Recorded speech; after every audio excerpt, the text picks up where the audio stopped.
4-year-old street urchin finds a millionaire with Down syndrome being burned with a hot spoon by bikers. But she saw everything and did something that shocked everyone. Rate my story from 0 to 10. Your opinion is very important, and subscribe to my channel to support my work. I'm counting on your help. The scorching afternoon sun beat down on the asphalt of the sprawling, chaotic metropolis when a 4-year-old street urchin, looking as fragile as a child of 2, once again plunged her dirty little hands into the stinking remains of a trash can. Her stomach had been rumbling for 2 days, and the scraps of a half-rotten sandwich looked like a banquet to her desperate eyes. It was like this every day in that busy part of the city, where skyscrapers rose like concrete giants and cars honked incessantly. The little girl had learned to survive on the streets since she could walk, scavenging for food and sleeping in dark alleys, always running from adults who shooed her away as if she were a stray animal. At that moment, while chewing on a piece of stale bread, her ears picked up strange sounds coming from the alley next door. Muffled screams, aggressive voices, and a metallic noise that made her stomach churn. Curious by nature, despite the constant fear she carried, she quietly approached the corner and peeked. What she saw paralyzed her with terror. 3 bikers in dark clothes and helmets surrounded a man of striking appearance. Even injured and on the ground, it was impossible not to notice his extraordinary beauty. He had the face of a soap opera heartthrob and the physique of a movie star. His dark hair was disheveled, and blood trickled from a cut on his forehead, but his large, expressive eyes revealed something more than physical pain. "You're going to sign these papers, you moron?" shouted one of the aggressors, holding a metal spoon that gleamed red-hot. "No use pretending you don't understand." The handsome man cowered on the ground, protecting his face with his hands. His delicate features and the way he moved revealed something different, an innocence that contrasted with his apparent age of 30. "I didn't do anything wrong," he repeated in a trembling voice. "Please, don't hurt me anymore. Your family left you all this fortune, and you don't even know what to do with it," mocked another biker. "Billions in investments, stock market shares, crypto, and you're just playing Mr. Nice Guy." The girl watched in horror as they brought the heated spoon closer to the man's skin. He screamed in pain, and something inside the child's chest broke. Without thinking about the consequences, without calculating the danger, she opened her mouth and let out the loudest scream her tiny lungs could produce. "Stop hurting him!" The sound echoed through the alley like a siren, breaking the afternoon silence. The 3 aggressors turned around, startled, looking for the origin of that unexpected cry. The sight of a dirty, scrawny child caught them by surprise. "There's a kid here," warned one of them. "Let's get out of here before more people show up." In a matter of seconds, they jumped on their motorcycles and fled, leaving behind only the noise of the engines and a cloud of black smoke. The handsome man was left alone on the ground, still trembling, looking directly at the girl who had screamed. Their eyes met, and something inexplicable happened. An instant connection, as if 2 wounded souls recognized in each other the pain they shared. He wasn't just a rich man being robbed. There was something deeper in his vulnerability, something that the girl understood instinctively. You saved me," he murmured, trying to get up. His expensive clothes were torn and dirty, but his eyes shone with pure gratitude. "What's your name?" The girl approached slowly, still scared, but moved by a compassion she couldn't explain. She had spent her whole short life being ignored or mistreated, but here was someone who looked at her as if she were important. "I don't have a name," she whispered. "People just call me Kid." The man managed to sit up, leaning against the alley wall. Despite the visible pain, he smiled at her, a sweet and genuine smile that lit up his bruised face. "Everyone has a name, and you deserve a beautiful name." At that moment, observing that man who mixed physical beauty with an almost childlike innocence, The girl realized that he was different, not just because of his heartthrob appearance, but because of something in his eyes, in his way of speaking, in how he seemed to see the world with a purity that she had never found in adults. "You're badly hurt," she said, noticing the burns on his arms. "You need help." He looked at his own wounds as if he were only now realizing the severity. "My house isn't far from here. Could you help me get there? I'm afraid they'll come back." The girl hesitated. All her life experience had taught her to distrust adults, especially men. But there was something in that look that reassured her, a vulnerability that made her feel protective instead of threatened. "I'll help you," she decided, extending her dirty little hand to him. Together, they left the alley towards one of the most upscale areas of the city. During the walk, the girl couldn't stop looking at him. Even hurt and scared, it was impossible to deny his striking beauty. He seemed to have stepped out of a magazine, with perfect features that contrasted strangely with his simple way of expressing himself. "Those men talked about money," she commented as they walked. "Are you very rich?" He stopped for a moment, as if the question confused him. "My dad left me a lot of things when he passed away. But I don't really understand these things about assets and investments. It's very complicated." The way he spoke made the girl realize that there was something special about this man. He possessed a considerable fortune, but he didn't seem to fully understand the value of what he had. That would explain why those criminals were trying to take advantage of him. When they finally arrived at an imposing mansion, surrounded by high walls and manicured gardens, the girl was speechless. She had never seen such a large and luxurious house. The handsome man opened the gate with an electronic key, and they entered together. "Welcome to my house," he said, and for the first time in her life, the street urchin felt truly welcome somewhere. But what she didn't know was that her life was about to change in ways she could never imagine, and that this chance encounter in the alley was just the beginning of a story that would reveal secrets capable of transforming both of their existences forever. The first thing the girl noticed upon entering the mansion was the deathly silence that dominated the hallways. The walls were decorated with expensive paintings and antique furniture, but there was a coldness in the atmosphere that made her uncomfortable. The handsome man guided her through a huge living room to a leather armchair, where he collapsed with a sigh of relief. "I need to take care of these wounds," he murmured, gently touching the burns on his arm. "Could you wait here for me? I won't be long." The girl nodded, fascinated by the opulence around her. There were Persian rugs on the floor, crystal chandeliers on the ceiling, and a marble fireplace that seemed never to have been used. Everything screamed wealth and patrimony, but also loneliness. While waiting, her eyes were drawn to a bookshelf filled with thick books with titles she couldn't understand. She approached curiously, running her fingers over the gilded spines, when she heard heavy footsteps coming down a staircase. An elderly woman appeared in the room, wearing a dark, severe dress. Her grey hair was pulled back in a tight bun, and her small, dark eyes examined the girl from head to toe, with obvious contempt. "What is that thing doing here?" asked the woman in a harsh voice, wrinkling her nose as if she smelled something bad. The girl shrank back, immediately recognizing the hostility. She had learned to identify when she wasn't welcome, and this woman made it very clear.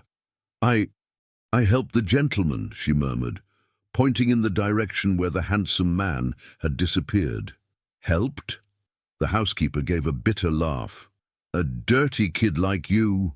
Don't make me laugh. You must have come here to steal something, like all the other beggars." Before the girl could answer, the handsome man returned to the room. He had cleaned the blood from his face and treated the wounds with bandages. Even so, his striking beauty remained intact, and he smiled when he saw her still there. "Oh, I see you've met the lady who takes care of the house," he said cheerfully. "She's worked here for many years." The housekeeper approached him with a worried expression that didn't match the coldness she had shown to the girl. "Sir, what happened to you? These wounds?" Some men hurt me on the street, he explained simply. But she saved me. He pointed to the girl with a radiant smile. She screamed really loud and they ran away. The housekeeper's expression hardened even more. Sir, this child is a beggar. You can't trust her. She was probably working together with the bandits to trick you. No, protested the handsome man, and for the first time the girl saw something like firmness in his voice. She helped me. I saw it in her eyes. The housekeeper sighed impatiently. You're too kind, but you don't understand how the world works. This pest will bring trouble. She's not a pest, he said, crouching down in front of the girl. She's a person, and she's hungry, I can see. It was true. The girl's stomach rumbled audibly, and she couldn't stop looking at a plate of fruit on a side table. There were days when she hadn't eaten anything really nutritious. I'm going to prepare a bath for her, decided the handsome man, and then we'll have dinner together. Sir? Exclaimed the housekeeper, horrified. You can't. Yes, I can, he interrupted, and the girl realized that despite his apparent simplicity, he knew how to be determined when he wanted to be. This is my house, and she is my guest. The housekeeper looked from the girl to her employer, calculating something in her mind. Very well, she said finally, but her eyes promised trouble. But I'm not responsible for the consequences. In the hours that followed, the girl experienced luxuries she had never imagined existed. The bathroom was bigger than some of the alleys where she had slept, with a marble bathtub and perfumed soaps. The hot water was a revelation. She had never felt anything so comforting in her entire life. When she came down for dinner, wearing clean clothes that the handsome man had gotten from somewhere, she found a table set with porcelain dishes and silver cutlery. There was enough food to feed 10 people, meats, salads, fresh bread, and desserts that looked like works of art. Eat as much as you want, he said, serving her a generous plate. You need to grow strong and healthy. During the meal, the girl watched her host carefully. He ate in a strange way, sometimes forgetting to use the proper utensils, and talked about simple subjects with a childlike enthusiasm that contrasted with his mature, heartthrob appearance. There were moments when he seemed confused by basic questions, but his eyes always shone with genuine kindness. "Why did you bring me here?" she asked between bites. He thought for a moment, chewing slowly. "Because you saved me, and because you seemed as lonely as I am. But you live in this big house. How can you be lonely?" "A big house can be very empty when you don't have family," he replied sadly. "My parents passed away a long time ago. I only have the lady who takes care of the house, but she doesn't like to talk to me much." The girl understood perfectly. She knew loneliness well, even in the middle of crowds on the streets. "I don't have a family either," she confessed. "Then we're the same," he said, smiling. "Two lonely people who found each other." After dinner, he took her to see the library. "I really like books," he explained, "but I have trouble reading some words. Can you read?" The girl shook her head in embarrassment. On the streets, nobody cared about education. Survival was the only lesson that mattered. "Then we can learn together," he suggested enthusiastically. "I'll teach you what I know, and you'll help me with the difficult parts. What do you think?" At that moment, the girl felt something strange and warm spreading through her chest. It was a sensation she didn't know, the sensation of being accepted, of belonging somewhere, of having value to someone. "I would really like that," she whispered. It was then that the housekeeper appeared in the library doorway carrying a cordless phone. Her expression was darker than ever. "Sir," she said in a tense voice, "there's a call for you. They say it's about the documents you were supposed to sign today." The handsome man's face paled immediately. "But I don't have to sign anything."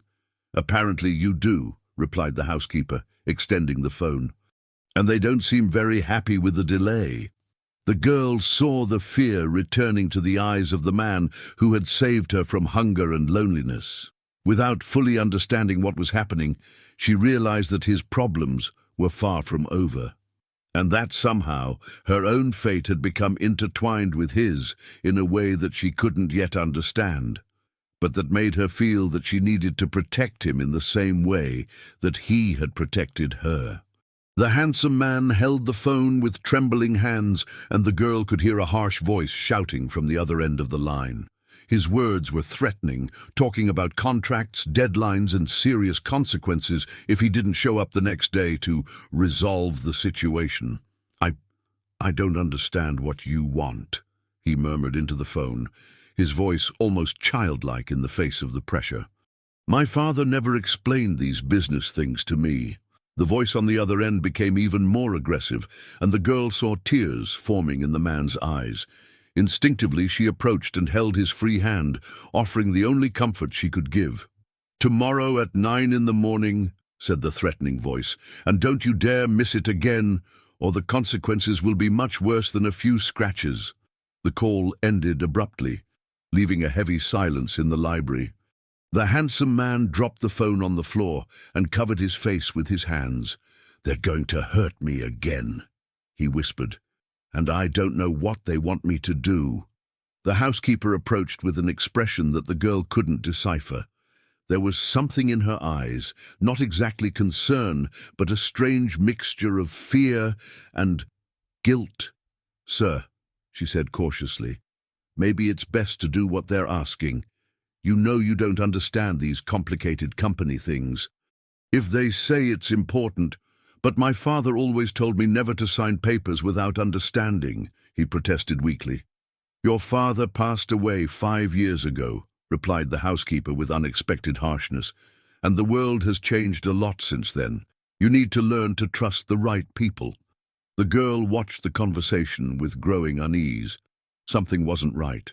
The way the housekeeper spoke, the eyes that didn't meet her employers directly, the rush to convince him to do something that clearly frightened him. "Who are these people?" asked the girl suddenly. The housekeeper turned to her with irritation. "This is not a matter for children. Go play somewhere else." "No," said the handsome man, surprising both of them. "She can stay. She saved me today, so she has the right to know." He turned to the girl with a sad smile. "They are people from the company that my father left me. They say they need my signature for important things." "And why did they hurt you?" insisted the girl. The man looked confused.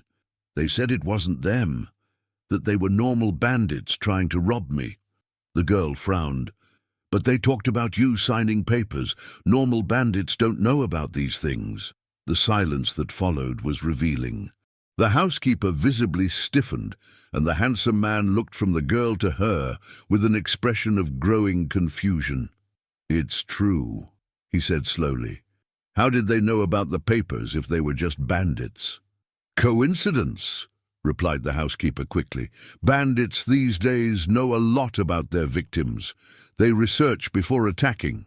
But the girl had spent enough time on the streets to recognize a lie when she heard one. And something in the housekeeper's defensive posture made her even more suspicious. That night, the girl was settled in a guest room that was bigger and more luxurious than anywhere she had ever been. The bed was soft as a cloud, the sheets smelled of flowers, and there was even a window overlooking a lit garden. But she couldn't sleep. The words of the conversation echoed in her mind, and a sense of danger hung over the mansion like an invisible shadow. She decided to explore a little, maybe find some clue about what was really happening.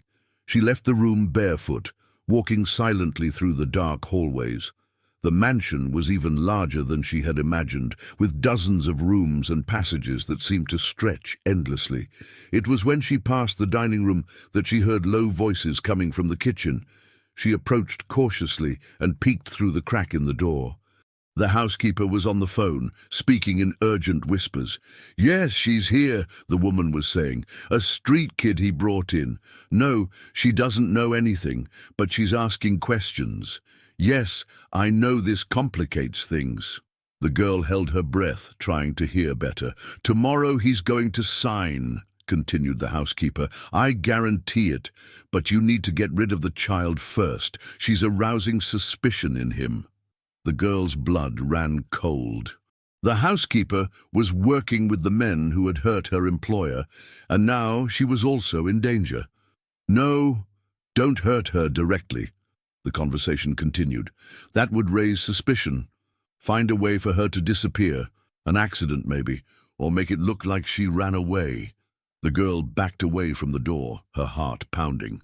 She needed to warn the handsome man, but how to explain what she had discovered, and more importantly, how could they protect themselves from people who clearly had an elaborate plan? She went back to her room and stayed awake the rest of the night, planning. She had learned on the streets that information was power, and that sometimes the best defense was to find out everything about your enemies before they found out about you. The next morning, during breakfast, she carefully observed the interaction between the handsome man and the housekeeper. The woman was particularly solicitous, serving him the best dishes and speaking in a soft tone about how important it was for him to resolve his business problems. "You should go first thing in the morning," she suggested. "The sooner you resolve this, the better for everyone." "But what if I don't understand what they want me to sign?" he asked anxiously. "They will explain everything carefully," replied the housekeeper. "They are professionals. You can trust them." The girl swallowed hard. It was painful to see how that woman manipulated the trust and innocence of the man who had taken her in. "Can I go with you?" she asked suddenly. They both turned to her, surprised. The housekeeper was the first to react. "Absolutely not," she said firmly. "This is adult business. You're going to stay here with me." The fear that passed through the girl's eyes must have been visible because the handsome man frowned. "Why don't you want to go with me?" he asked gently. The girl looked at the housekeeper, who was staring at her with icy eyes, and then at the handsome man.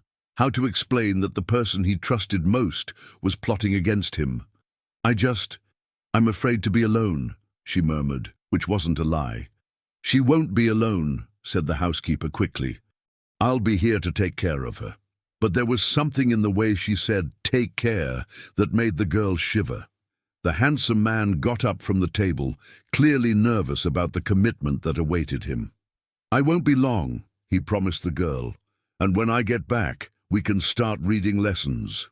As he went upstairs to get ready, the housekeeper approached the girl with a smile that didn't reach her eyes. "You and I are going to have a very interesting conversation while he's gone," she said softly, "about what's best for everyone involved." The girl knew she was in mortal danger, but she also knew that the handsome man who had saved her from hunger and loneliness was walking straight into a trap, and she was the only person who could save him. The problem was figuring out how to do it before it was too late for both of them. The handsome man came down the stairs wearing a dark suit that further enhanced his heartthrob appearance. Even nervous and with the injuries still visible, he maintained that striking beauty that seemed straight out of the pages of a magazine. The girl watched him adjusting his tie with trembling hands and felt her heart tighten. "Are you going to be okay?"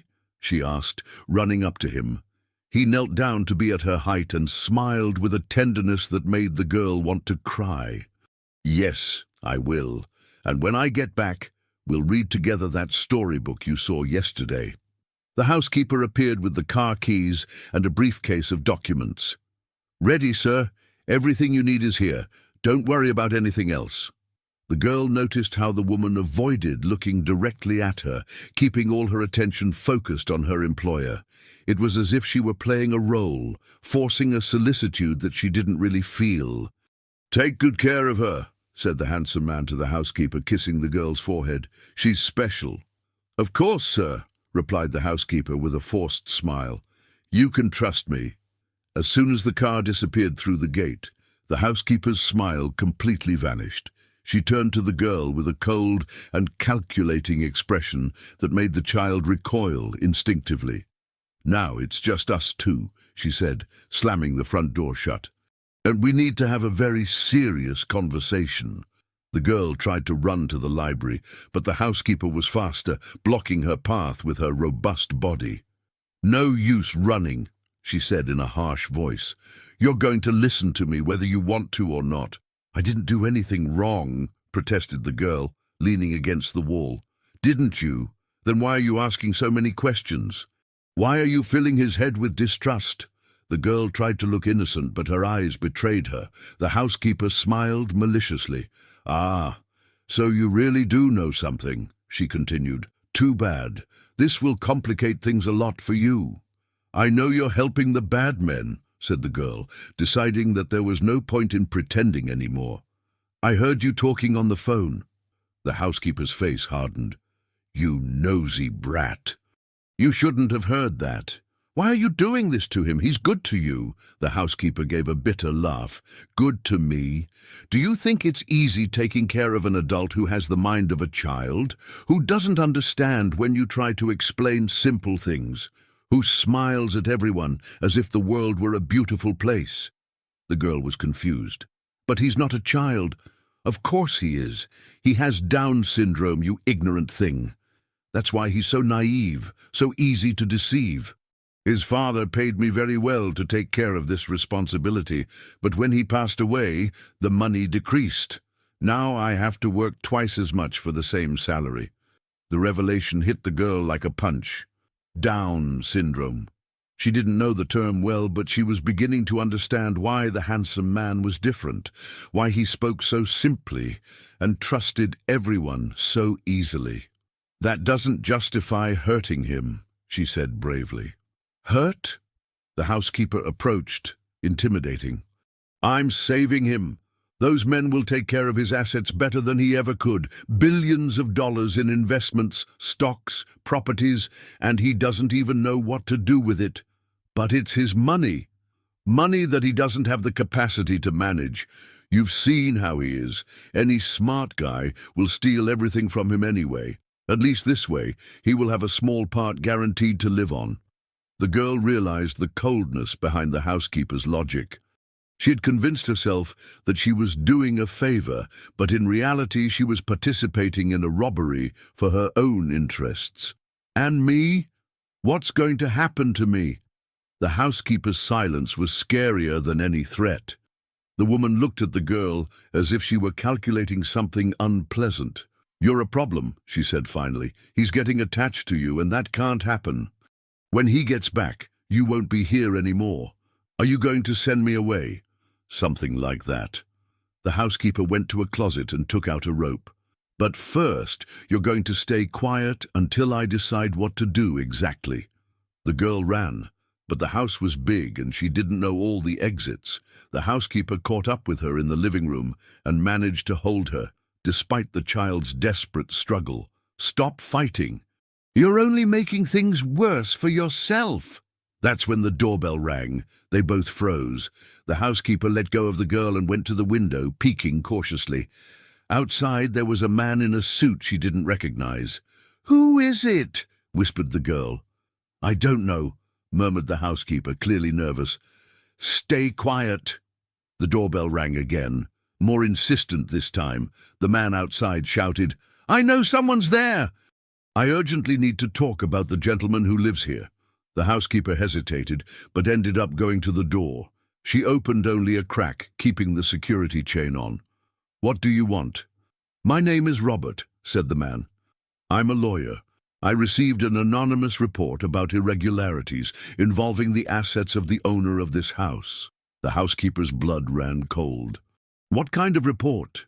"Someone reported that he's being coerced into signing documents he doesn't understand. Can I come in? It's very urgent." The girl saw the opportunity and didn't waste it. While the housekeeper was distracted with the lawyer, she ran to the back window that she knew was open and shouted as loudly as she could, "He's in danger! They're going to steal his money!" The lawyer heard the scream and immediately pushed the door with force, breaking the chain. The housekeeper tried to stop him, but he was stronger. "Where's the child who screamed?" he asked, entering the house. "Here!" shouted the girl, running up to him. "The lady was working with the bad men. They hurt him yesterday, and today he went to sign papers." The lawyer's face turned grave. "Where did he go?" "I don't know," cried the girl. But they said that if he didn't sign, they would hurt him much worse. The housekeeper tried to deny everything, but her hands were shaking and her voice didn't sound convincing. The lawyer took out his cell phone and began making urgent calls. "I need to know exactly where he went," he said to the housekeeper. "If anything happens to him, you will be criminally responsible." I don't know anything," she lied weakly. "The girl heard you talking on the phone," insisted the lawyer. "Let's do this. Either you tell me everything now, or I call the police and let them investigate."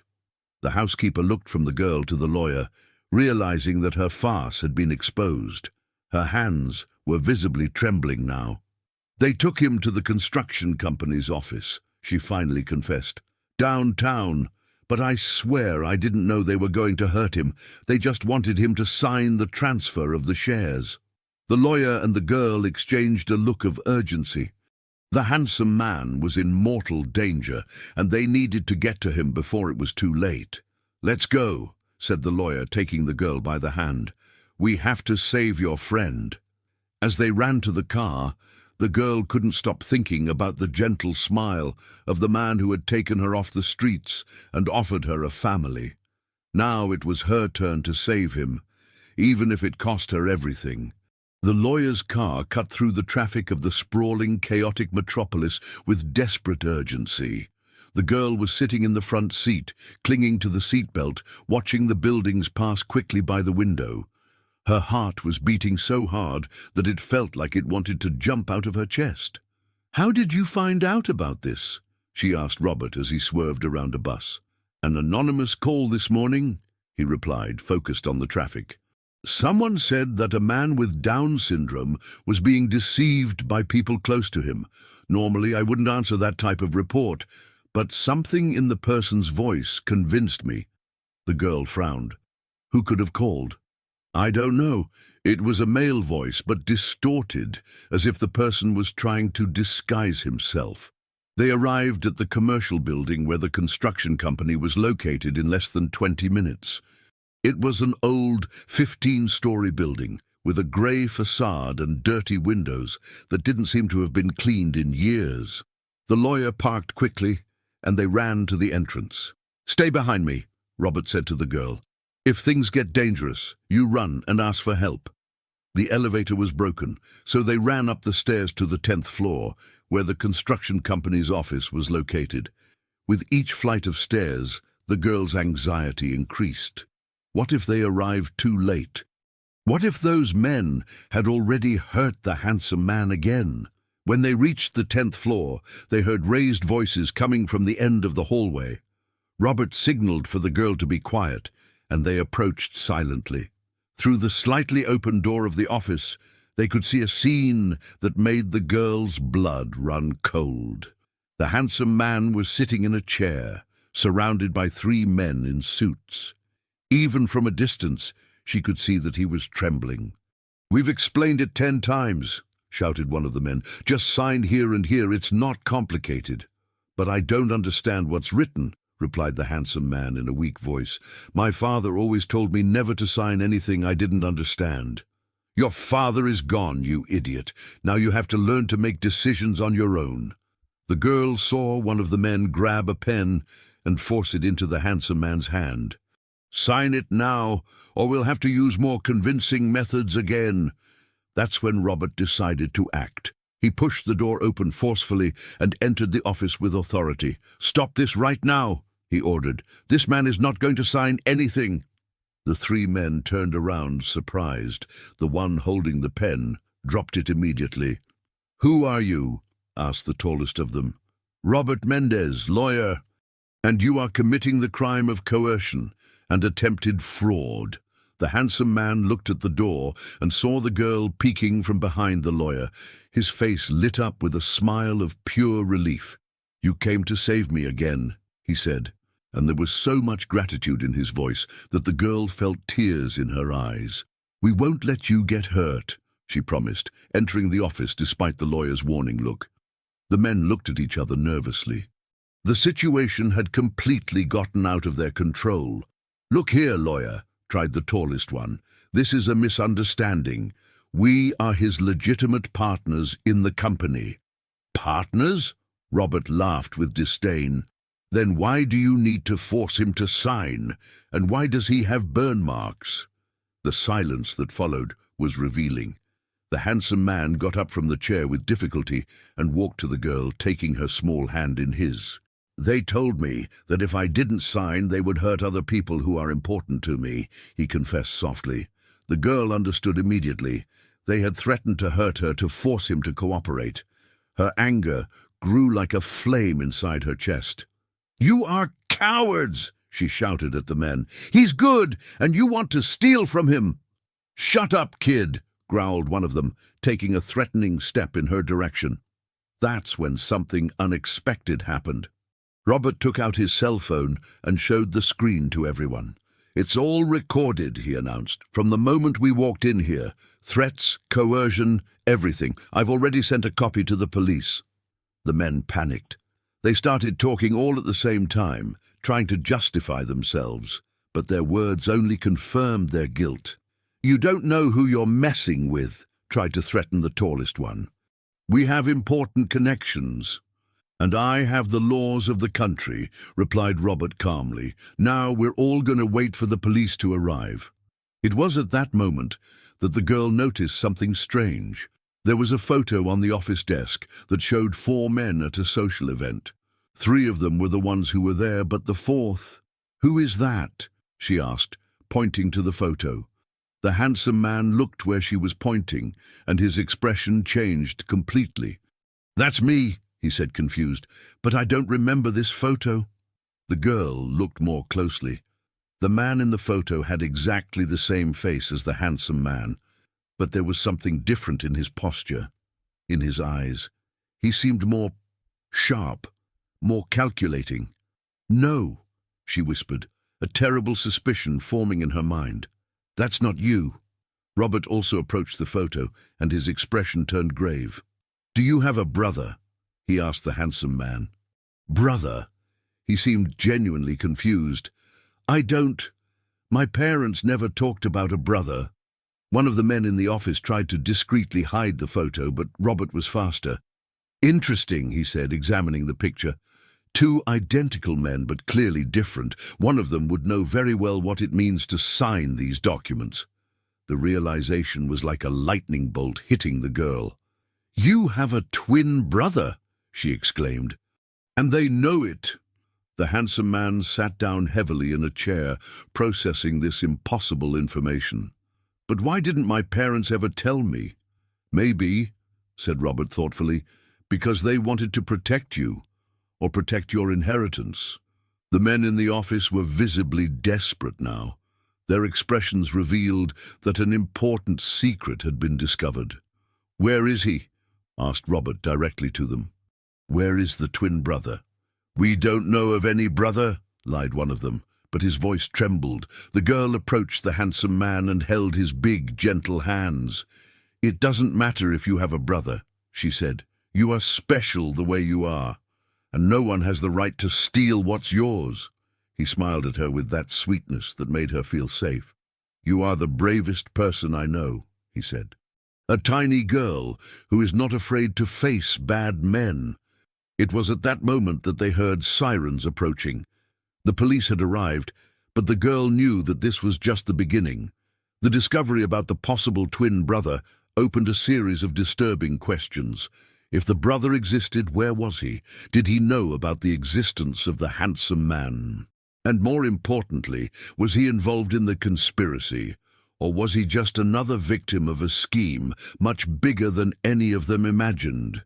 While the men were arrested and taken away by the police, the girl couldn't stop thinking about the photo. 2 identical faces, but 2 seemingly very different destinies. And she had a terrible feeling that the truth about this family would be much more complicated and painful than any of them were prepared to face. The handsome man was safe for now, but the girl realized that an even bigger storm was approaching, and that the next days would bring revelations that would change their lives forever. 3 days had passed since the incident at the construction company's office, and the mansion had become a completely different place.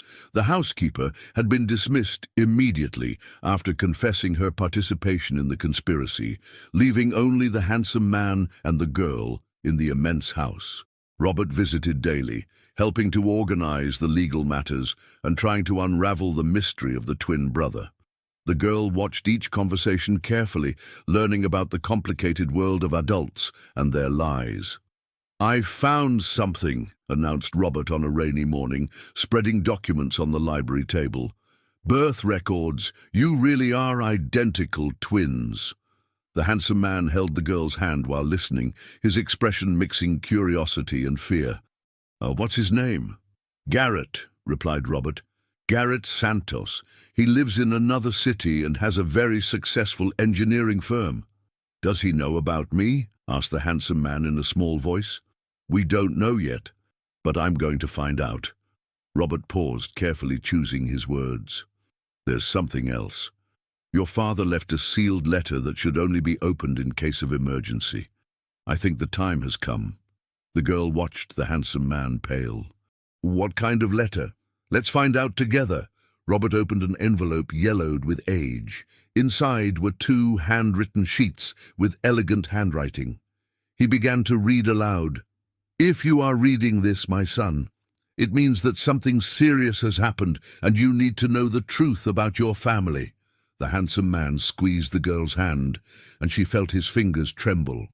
"You have a twin brother named Garrett.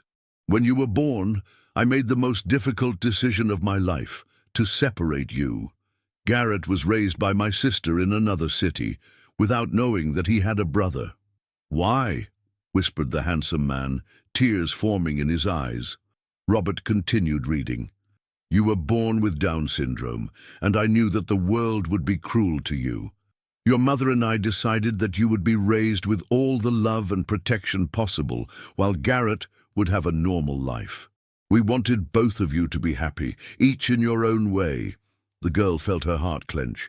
Those parents had made a terrible decision, even if with good intentions. "The company and all the fortune were left to you because Garrett built his own life and doesn't need the inheritance. But if someday something happens to me, look for him. He is your brother and has the right to know the truth." The silence that followed was heavy. The handsome man was crying silently, processing 30 years of well-intentioned lies. "They separated me from him," he murmured. "I have a brother, and I never knew." The girl climbed onto his chair and hugged him tightly. "But now you know, and you can meet him. What if he doesn't want to meet me? What if he gets angry because I got all the inheritance?" Robert put the letter away carefully. "There's only one way to find out. I'm going to contact Garrett today." That afternoon, while Robert was making his calls, the girl and the handsome man were walking through the mansion's garden. She had noticed that he liked to touch the flowers and listen to the birds singing when he was sad. "Do you think he's like me?" he asked, sitting on a bench under a tree. "Physically, probably," replied the girl. "But inside, you must be very different. You are special. Special." He repeated the word as if he were tasting its flavor. "The housekeeper didn't think I was special. The housekeeper was a bad person. You are kind, caring, and you saved me when I needed it most. That's very special." They were silent for a few minutes, watching colorful butterflies dance among the flowers. That's when Robert appeared with a strange look on his face. "I managed to talk to Garrett," he announced. "He's coming here tomorrow." The handsome man stood up quickly. "He's really coming. What did you tell him?" "The truth, that he has a twin brother who needs to meet him." Robert paused. He was shocked, but he said he always felt that something was missing in his life. The girl realized that the handsome man was trembling. "Are you scared?" "Very," he admitted. "What if he doesn't like me? What if he thinks I'm a burden? Then he won't be worthy of being your brother," said the girl with the cruel wisdom of children. That night, neither of them could sleep. The handsome man stayed awake, imagining what his brother would be like. while the girl worried about what this meeting could mean for the two of them. What if the brother decided that the handsome man needed special care? What if he thought that a street kid wasn't suitable company? The next morning, they prepared carefully for the meeting. The handsome man wore his best suit and combed his hair meticulously, but his hands wouldn't stop shaking. "Take a deep breath," said the girl, straightening his tie. "Remember that you own billions in assets. That should impress anyone." He smiled nervously. "Money doesn't matter if he doesn't like the person I am." At 2 in the afternoon, a black BMW stopped in front of the gate. The girl and the handsome man watched from the window as a tall man got out of the car. The physical resemblance was impressive. It was like seeing the handsome man through a mirror, but there was something different in his posture, in the way he moved. Robert opened the door, and the three of them waited in the living room. When Garrett entered, the silence was absolute. The two brothers looked at each other for long seconds, studying every detail of each other's faces. "My God," whispered Garrett, "it's true, we're identical." But the girl immediately noticed the differences. Garrett wore expensive clothes and had a confident posture of a successful businessman. His eyes were colder, more calculating. When he looked at the handsome man, there was a mixture of curiosity and something that could be pity. "Hi," said the handsome man timidly. "I'm your brother." "I know." Garrett approached slowly. "Our parents. They never told me about you." "Not to me either," replied the handsome man. "But now we know."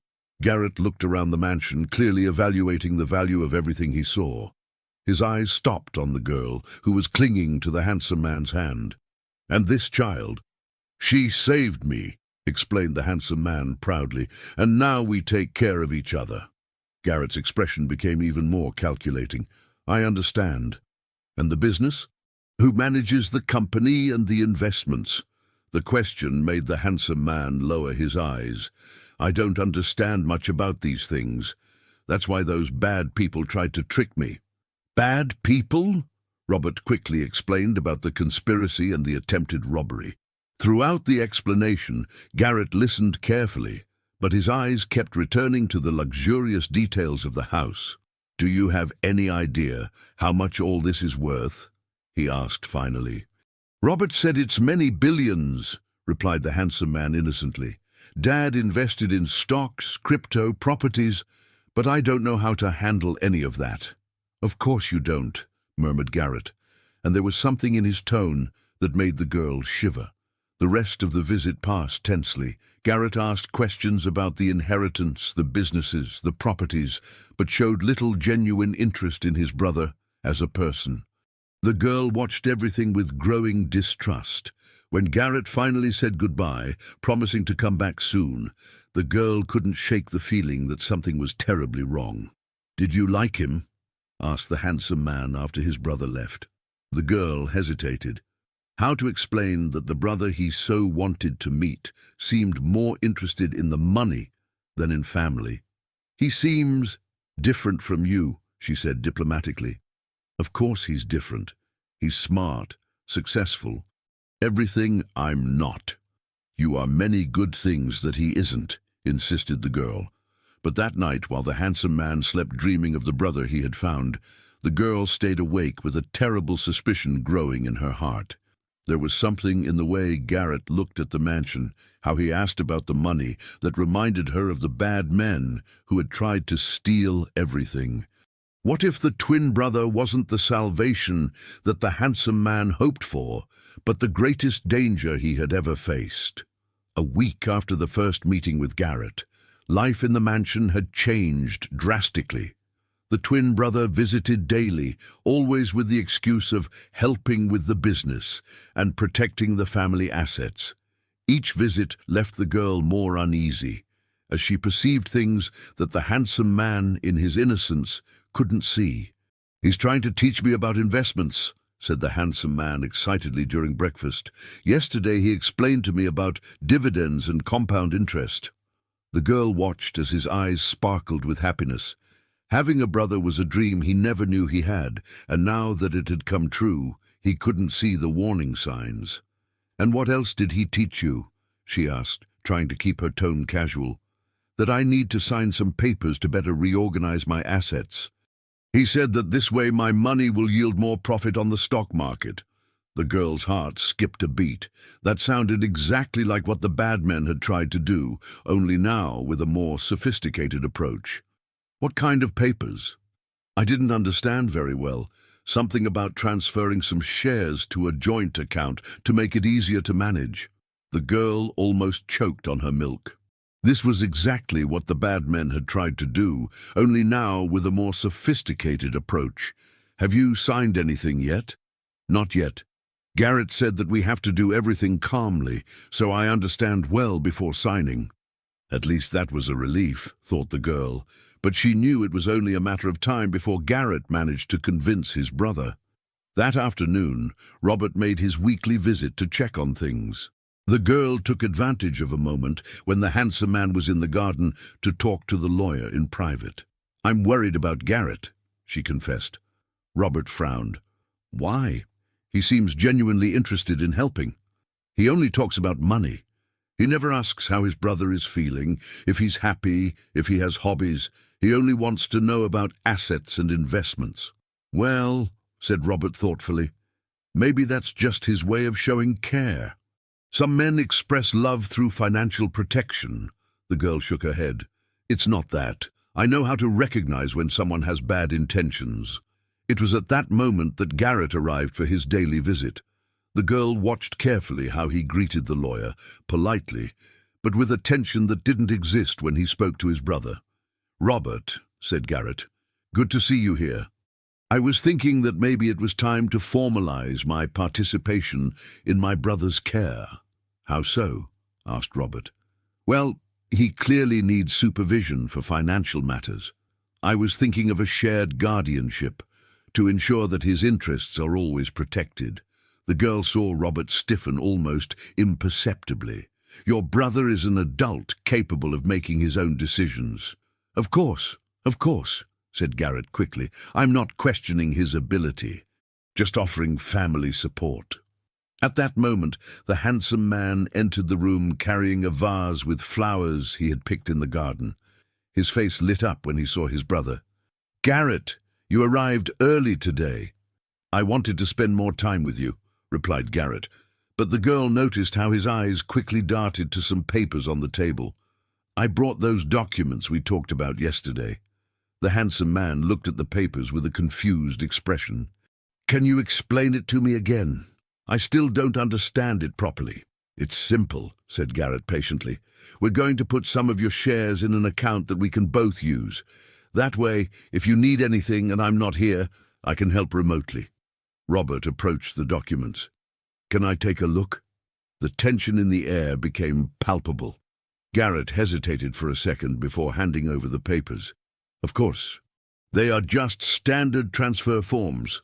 As Robert read, the girl watched Garrett's face. There was something in his expression, a poorly disguised nervousness that confirmed all her suspicions. "These documents," said Robert slowly, "transfer 70% of all the shares to an exclusive account in Garrett's name." The silence that followed was deafening. The handsome man looked confused from the lawyer to his brother. "But you said it would be a joint account." "It is," said Garrett quickly, "but for technical reasons, it needs to be in my name first. Then we can adjust." "No," said Robert firmly, "that's not true. These papers permanently transfer ownership of the shares." Garrett's expression changed completely. The mask of caring brother fell off, revealing something much colder and more calculating. "Look here, lawyer," he said in a sharp voice, "you don't understand the situation. My brother doesn't have the capacity to manage billions of dollars alone." "He's managed very well so far," retorted Robert. "Managed? He was almost robbed by dishonest employees. If I weren't here now—" "You weren't here when he needed it," interrupted the girl, her voice small but firm. "I was the one who saved him." Garrett looked at her as if he were seeing her for the first time. "A street child shouldn't be interfering in family matters." "She's more family to me than you are," said the handsome man suddenly, surprising everyone. The statement hit Garrett like a slap. His expression became even more hostile. You don't know what you're saying. You're being manipulated by people who want to take advantage of you. Like you. The question came from the girl and cut through the air like a blade. Garrett turned to her with blazing eyes. I'm his brother. I have a right to what our father built. Our father left everything to me, said the handsome man, and for the first time his voice had a firmness that the girl had never heard before. Because he knew you would be able to build your own life. And I did, exploded Garrett. But that doesn't mean I should accept being left out of the family inheritance. Robert stood up, taking the documents. I think it's best if you leave. Now. You can't kick me out of my brother's house. I can, said the handsome man, and there was a deep sadness in his voice. Because this is my house, and you didn't come here for love. You came for the money. For a moment, Garrett looked like he was going to explode. Then his expression became icy and controlled. You're going to regret this, he said softly. All of you are going to regret it. After Garrett left, the handsome man sat down heavily in an armchair. The girl ran to him and held his big, trembling hand. I'm so sorry, she whispered. I know how much you wanted to have a real brother. I do, he said, squeezing her little hand. I have you. Robert put the documents in his briefcase. I'm going to investigate Garrett more thoroughly. I have a feeling that there are more things we don't know. What kind of things? Asked the girl. If he really built his fortune on his own, why was he so desperate to get part of his brother's inheritance? It was a disturbing question, and the girl had the terrible feeling that the answers they would find would be even more disturbing. That night, while helping the handsome man get ready for bed, she noticed how dejected he was. Do you think I'm too foolish for trusting him? He asked. You're kind, she corrected. And kind people always want to believe in the good of other people. That's not foolishness. It's a beautiful thing. But it makes me vulnerable. That's why you have me, she said, hugging him tight. To protect you when your kindness is too big. They slept that night without knowing that Garrett hadn't given up, and that in the coming days he would return with a much more dangerous and sophisticated plan to get what he wanted. A plan that would put not only the assets, but their very lives at mortal risk. 5 days had passed since the confrontation with Garrett, and the mansion had regained its former peace. The handsome man had returned to smiling while teaching the girl to read more difficult words, and she delighted in seeing him regain confidence in himself.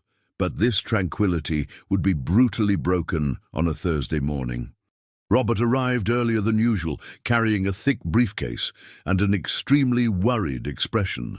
The girl immediately realized that something was terribly wrong. We need to talk, he said as soon as he entered. I discovered very serious things about Garrett. They sat down in the library, and Robert spread documents on the table. I've spent the last few days investigating your brother. What I found is disturbing. The handsome man held the girl's hand, preparing himself for bad news. Garrett is not the successful businessman he pretended to be, began Robert. His engineering firm went bankrupt 2 years ago. He's millions of dollars in debt. But he drove an expensive car, said the girl, confused. Rented, the clothes too, all to maintain an appearance of success. Robert paused, choosing his words. There's more. He's being sued by 3 former partners who accuse him of embezzlement. The handsome man's face paled. Are you saying that my brother is a criminal? I'm saying he's desperate, and desperate people do terrible things. At that moment, the doorbell rang. Everyone froze, looking at each other with growing apprehension. We're not expecting anyone, murmured the handsome man. Robert went to the window and peeked carefully. It's Garrett. And he's not alone. The girl ran to the window and saw 3 black cars parked in front of the mansion. Garrett was talking to several men in suits, gesturing towards the house. They look like lawyers, observed Robert, but his voice was tense. The doorbell rang again, this time more insistently. Robert took a deep breath and went to open the door, leaving the security chain in place. "Garrett," he said through the crack. "What do you want?" "I need to talk to my brother." "It's urgent." "He doesn't want to see you." "It's not a social visit, Robert. I brought official documents that he needs to know." One of the men in suits approached the door. "Mr. Robert, I'm Dr. Corbin, a forensic psychiatrist. I need to assess the mental state of the gentleman who lives here." The girl's heart skipped a beat. "Mental state?" "Garrett filed a court order," explained the psychiatrist, "alleging that his brother is unable to manage his assets due to his condition." Robert clenched his fists. "That's absurd. He's perfectly capable." "That's what we're here to determine," said another man, showing official documents. "We have a court order to assess the situation." The girl saw the terror take over the handsome man's face. He approached the door with trembling steps. "Garrett," he called, "why are you doing this to me?" "It's for your own good," replied Garrett, but his voice sounded cold and calculating. "You need professional help to deal with such financial responsibility." "I don't want help. I want you to leave me alone." "Unfortunately, it's no longer your decision," the psychiatrist stated. "If you're deemed mentally incompetent, a legal guardian will be appointed to manage your assets." "And who would that guardian be?" Robert inquired, already knowing the answer. "The closest relative," Rhett replied with a smug grin. "Me." Ember felt a surge of anger. "You can't do this. He's a good, smart person." "Child," the psychiatrist said condescendingly, "this isn't your concern. In fact, we need to discuss your situation as well." "My situation? A street urchin living with a man with Down syndrome without proper supervision? That's irregular. We'll have to notify social services." Ember's world crumbled. They didn't just want to steal the kind man's money, but separate them. "No!" the kind man exclaimed, his voice echoing through the mansion. "She stays with me. She's my family." "Let's discuss this calmly inside," Rhett said, forcing his way in. Robert tried to stop them, but the men presented the court documents again. Reluctantly, he opened the door. The next few minutes filled the house with strangers asking questions, taking notes, and evaluating every detail. The psychiatrist sat with the kind man and began a series of tests seemingly designed to make him appear incapable. "Can you explain how the stock market works?" the doctor probed. "I don't really know," the kind man admitted nervously. "And your investments in bitcoins? How do you decide when to buy or sell?" "I don't decide those things. Other people do it for me." Ember saw each honest answer noted as evidence of incompetence. The kind man was being punished for his honesty and humility. "And this child," the psychiatrist continued, "how did you decide to bring her into your home?" "She saved me. And she was alone, like me. But do you understand that caring for a child is a complex responsibility that requires financial, educational, and medical planning?" The kind man looked at Ember with despair. I take good care of her. She's happy here." "I'm sure your intentions are good," the psychiatrist said, "but intentions aren't enough." Meanwhile, Rhett wandered around the house as if he already owned it, commenting on necessary renovations and better resource management. "This house is too big for him," he told one of the assistants. "It could be sold, and the money invested more appropriately." Ember couldn't take it anymore. "You're thieves!" she shouted. "You're trying to steal everything from him." "Nobody's stealing anything," Rhett said coldly. "We're protecting the family's interests." "You're not his family. Real family doesn't do this." The psychiatrist looked at her with clinical interest. Aggressive behavior and lack of respect for authority, typical of street kids without proper family structure. Each word was a stab. Ember realized everything she said would be used against her and the kind man. That's when Robert made a brave decision. "This evaluation is over," he announced. "You've had enough time." "The evaluation ends when I say so," the psychiatrist retorted. "Not on private property without the owner's consent." Consent is no longer necessary, given the suspicion of mental incompetence. Robert grabbed his cell phone. Then I'll call my colleague the judge to clarify the legal limits of this order. The threat worked. The men exchanged nervous glances and began packing their papers. That's enough for today, the psychiatrist said. We'll have our report ready in 48 hours. After everyone left, the mansion fell into an eerie silence. The kind man sat on the floor of the living room, hugging his knees like a frightened child. They're going to take everything from me, he whispered, and they'll take you away. Ember sat beside him, holding his large, trembling hand. We won't let that happen. How can we stop them? They have papers, judges, doctors. Robert approached with renewed determination. Because we're going to fight. And I know exactly where to start. How? By investigating who's really behind this. Rhett may be desperate, but he doesn't have the resources to hire this entire team. Someone is funding this operation. Ember looked at Robert with growing hope. You think you can find out who it is? I'll find out. And when I do, we'll turn the tables on them. But even with that promise of a fight, Ember couldn't shake the fear consuming her. In 48 hours, they'd know if they could keep their makeshift family, or if they'd be separated forever by people who only saw numbers where they saw love. Robert spent the next 24 hours making frantic calls and analyzing documents. Ember watched his determination grow with each discovery, while the kind man remained in a state of silent despair, barely eating or sleeping. I found something, Robert announced the next morning, entering the mansion with a stack of papers. The company paying for the psychiatrists and Rhett's lawyers. Which company? Ember asked, sitting next to the kind man on the couch.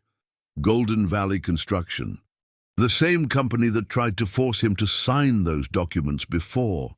The kind man lifted his head for the first time in hours. But they were arrested. The enforcers were arrested, Robert corrected, but not the real owners of the company, and I discovered more. Rhett didn't approach them. They approached Rhett. Ember frowned. What do you mean? They investigated the family, discovered the existence of the twin brother, and offered to pay all of Rhett's debts in exchange for his cooperation in getting the inheritance. So Rhett's just a puppet, the kind man murmured.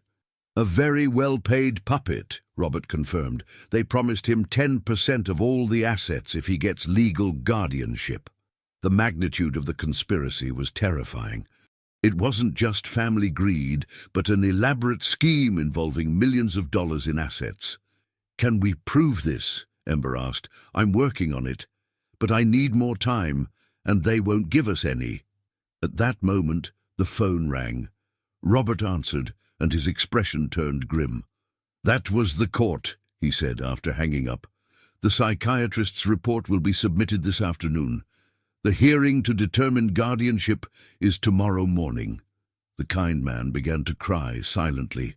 It's too fast. We don't have time to defend ourselves. We do, Ember said with steely determination. We're going to that company today. What? Robert stared at her, surprised. That's too dangerous. More dangerous than letting them steal everything. If we get proof they're behind this, a 4-year-old can't get involved in an investigation like this. But I can, she protested. I'm small. Nobody suspects me. I can get into places where you can't. Robert shook his head. Absolutely not. I won't put a child at risk. It was then the kind man spoke, his voice still weak but determined. She's right. We saved each other before. We can do it again. This is crazy, Robert insisted. It's our only chance, Ember said. And I'm not staying here waiting while they destroy our family. After an hour of tense discussion, Robert finally gave in, but with strict conditions. They'd go together, with communication equipment, and at the first sign of danger, they'd leave immediately. In the early afternoon, the three drove to the commercial building housing Golden Valley Construction. It was an imposing building in the financial district with tight security and cameras everywhere. How are we going to get in? The kind man asked nervously. I have a plan, Ember said. "You guys go to the main lobby and ask to speak to someone about investments. Meanwhile, I'll find a way to get to the offices." "How?" Ember pointed to a group of cleaning staff entering from the back. "They don't pay attention to kids." Before Robert could protest again, she hopped out of the car and ran towards them. She mingled with the group as if she were someone's daughter and made it inside unnoticed. The service elevators took her straight to the upper floors. She hid in a bathroom until the corridor was empty, then began exploring. Most doors were locked, but she found a meeting room where voices came from the office next door. She pressed her ear to the wall and overheard a conversation that chilled her blood. "The psychiatrist's report is ready," a male voice said. "Declaration of total mental incompetence." "And the brother?" another voice asked. "Rhett did his part. As soon as he gets guardianship, he transfers everything to our offshore accounts. And then? Then he suffers a convenient accident. We inherit everything through Rhett, who also has his own accident afterward." Ember had to cover her mouth to stifle a scream. They didn't just plan to steal the money. They planned murder. And the child? Problem solved. Social services have already been notified. She'll be removed today. Ember ran back to the elevator, desperate to warn Robert and the kind man. But when she reached the ground floor, she saw a scene that made her freeze. Two security guards were escorting Robert and the kind man out of the building.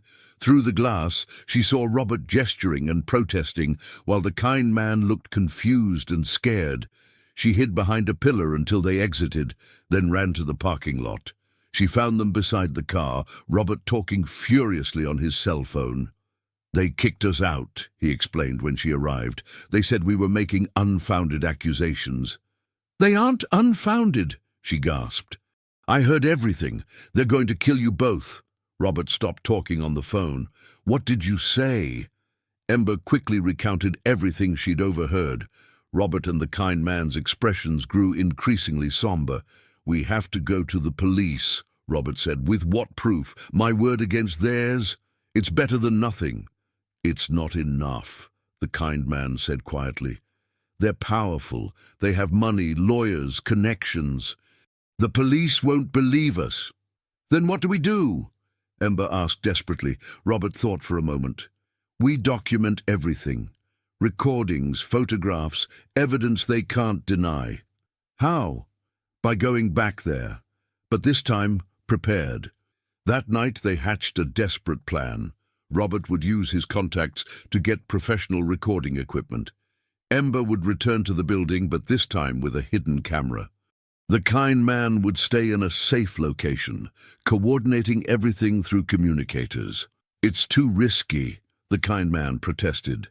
"If something happens to you, if we don't do this, something will happen to all of us," Ember replied. "At least this way we have a chance." The next day, an hour before the court hearing, they put the plan into action. Ember re-entered the building, this time carrying a small backpack with recording equipment. She managed to reach the same floor and hid in the spot where she had overheard the previous conversation. This time, the voices were even clearer. "The hearing is in an hour," said the same man from yesterday. "Is Rhett ready?" "Yes. And we already have the buyer for the mansion. $40 million, cash payment." "Perfect. And the schedule for the accidents?" "Rhett has his accident 1 week after the transfer. The brother 2 days later." Ember recorded every word, every detail of the macabre plan, but when she tried to leave, she discovered the door was locked. Panic seized her as she heard footsteps approaching down the corridor. She hid behind a bookshelf, but knew it was only a matter of time before she was discovered. It was then her communicator crackled softly. Robert's voice whispered, "Police are on their way. Hold tight." Ember took a deep breath and did the only thing she could. She kept recording, determined to get as much evidence as possible, even if it was the last thing she did. Outside, Robert and the kind man awaited signs of life from her, knowing the next few minutes would determine whether they could save not only the inheritance, but their own lives. The footsteps in the corridor grew closer, and Ember gripped the recording equipment with trembling hands. Through the crack in the door, she saw two men in suits walk past, talking about eliminating all the evidence before the hearing. Her heart beat so hard she was sure they could hear it. But she kept recording, capturing every word of the conversation coming from the office next door. "Has the judge been contacted?" asked a voice she recognized as the construction company's director. "Yes, he received our contribution to his election campaign last year. He knows what he needs to do." Ember almost dropped the recorder. They had bribed the judge. The hearing was just a charade. What if their lawyer presents unexpected evidence? What evidence? A street kid and a man with Down syndrome against a respected company? Nobody will believe them. The coldness with which they spoke about the kind man made Ember feel a burning rage. He wasn't just a man with Down syndrome. He was the kindest and most caring person she knew. Then she heard something that chilled her. The child is still in the building. The security guard saw her enter but not leave. Find her, now. Ember knew she was running out of time. She connected the recorder to her communicator and whispered, "Robert, I'm sending you everything I recorded. They've discovered I'm here." Robert's voice crackled back. "Police arriving in 2 minutes. Try to hide." But hiding was becoming impossible. She heard voices approaching, men shouting orders to check every room. She made a desperate decision. She left her hiding place and ran down the hallway towards the emergency stairs. "There she is!" someone shouted behind her. Ember ran like she had never run before, descending the stairs 2 at a time. She could hear at least 3 men in pursuit, their heavy footsteps echoing through the stairwell. She reached the ground floor and ran toward the exit, but 2 security guards blocked her path. She turned to run in the other direction, but the men chasing her were descending the stairs quickly. She was cornered. "Now you're going to tell us exactly what you were doing up there," one of the security guards said, approaching her. It was at that moment that the building doors burst open with a crash. Robert ran in, followed by 4 police officers and the kind man, who had insisted on coming despite the protests. "Release the child," one of the officers ordered. "She was trespassing on private property," the security guard protested. "And you were planning homicide," Robert retorted, showing his cell phone. "We have everything recorded." The security guard's expression changed completely. He released Ember, who ran straight into the arms of the kind man. "Are you okay?" he asked, hugging her tightly. "I was so worried." "I'm fine, and I got the recordings." The police quickly took control of the situation. With the evidence provided by the recordings, they had warrants to search the entire building and arrest those involved in the conspiracy. During the search, they found even more evidence: documents detailing the murder plan, records of payments to Rhett, and even copies of the bribes paid to the judge. "This is a much larger conspiracy than we imagined," said the lead detective. "They've been stealing inheritances from vulnerable people for years." Robert turned to Ember with admiration. "You saved not only the 2 of you, but probably many other families." But the biggest surprise was yet to come. When the police brought Rhett in handcuffs, he didn't show the arrogance of before. Instead, he seemed defeated and remorseful. "I need to talk to my brother," he told the officers. The kind man looked at Rhett with a mixture of sadness and disappointment. "Why? Why did you do this to us?" Rhett lowered his eyes. "Because I was desperate. My company went bankrupt. I owed millions. When they approached me and said you couldn't manage the money on your own, I wanted to believe I was doing the right thing." "You believed it because it was convenient," Ember said harshly. "It's true," Rhett admitted. "But when I heard about the murder plans, I couldn't sleep anymore. That's why I made the anonymous call to Robert." The silence that followed was filled with complex emotions. The kind man looked at the brother he had discovered and lost in the space of a few weeks. "You called Robert?" he asked. "I couldn't participate in it anymore, especially after seeing how you took care of the girl, how you loved each other. I realized you had found a real family, and I was trying to destroy it for money." The revelation struck everyone like lightning. Rhett had tried to redeem himself at the last moment, warning Robert about the danger. "But why didn't you tell me directly?" the kind man asked.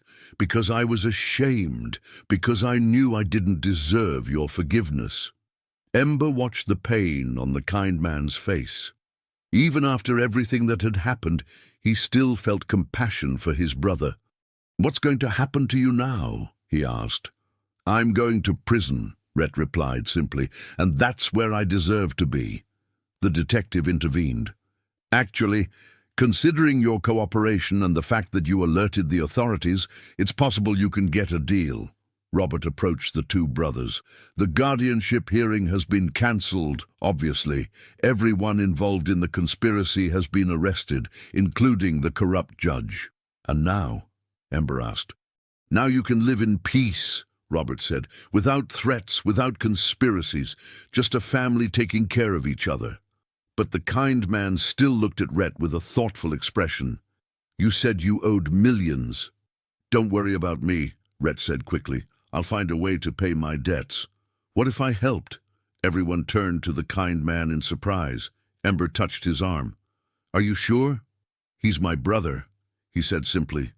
"And family helps family, even when they make mistakes." Rhett started to cry. "I don't deserve your kindness." "No," the kind man agreed, "but I'm going to offer it anyway, with one condition." "What?" "That you seek help, therapy, counseling, to understand why you made these choices and ensure you never make them again." The kind man's generosity moved everyone.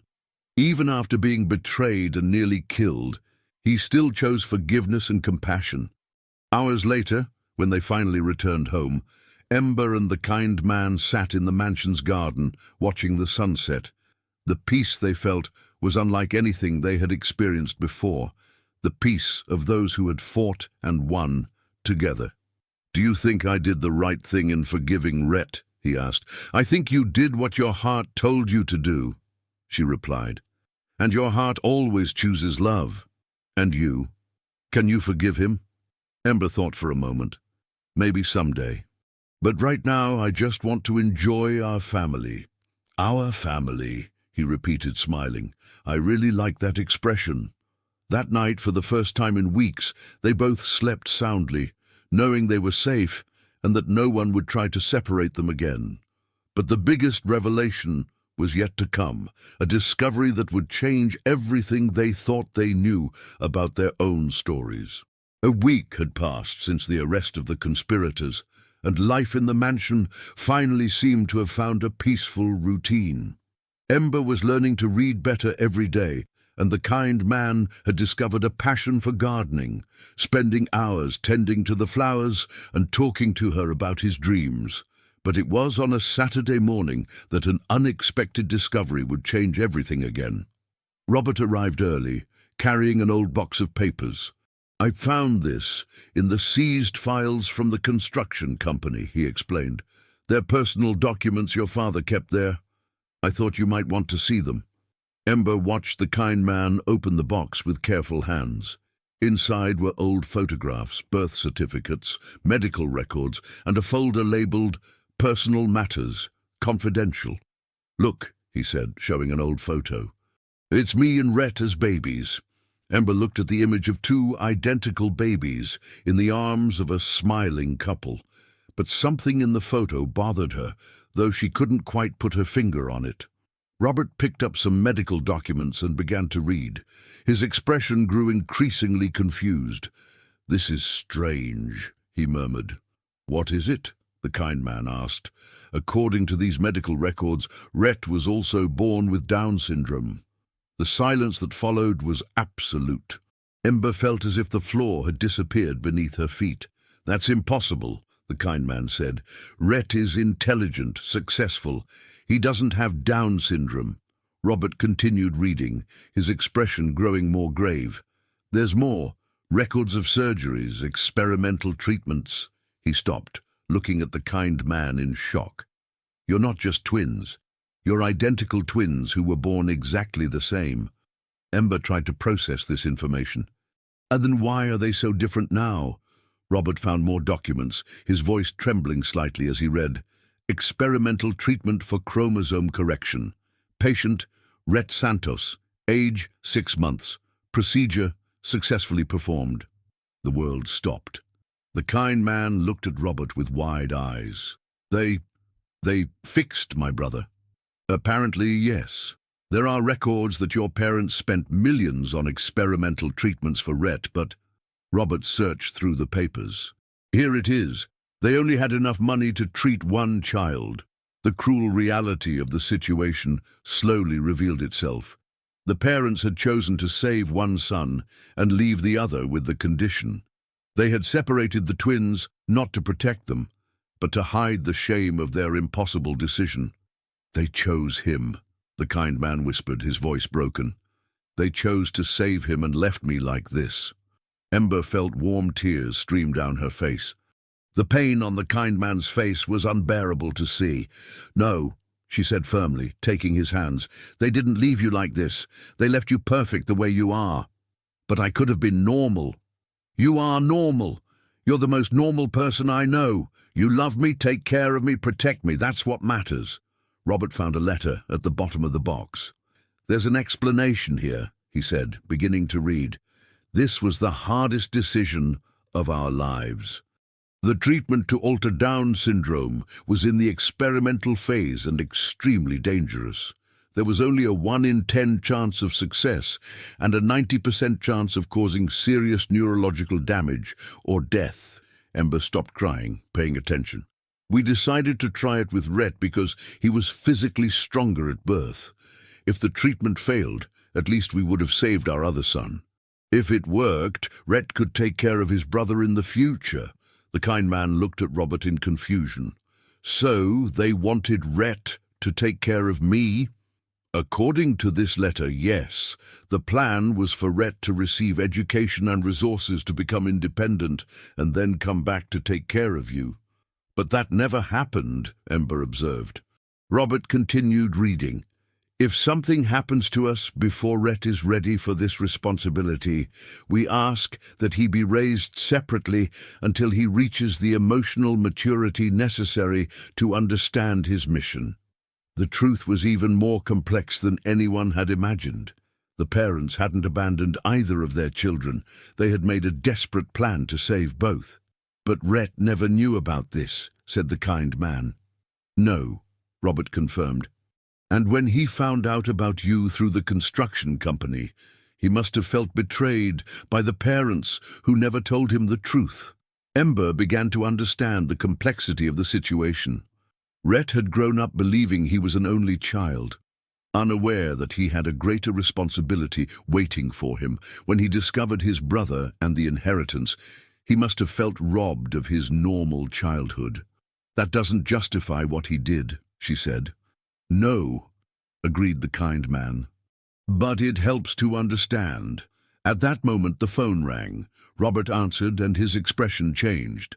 It was the detective. Rhett wants to talk to us. He says he has something important to reveal. An hour later, they were at the jail, sitting in a cold, colorless visiting room.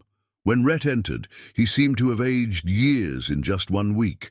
His clothes were simple, his eyes red from crying. Thank you for coming, he said, sitting across the table. The kind man placed the box of documents on the table. We found Dad's papers. Rhett looked at the box and paled.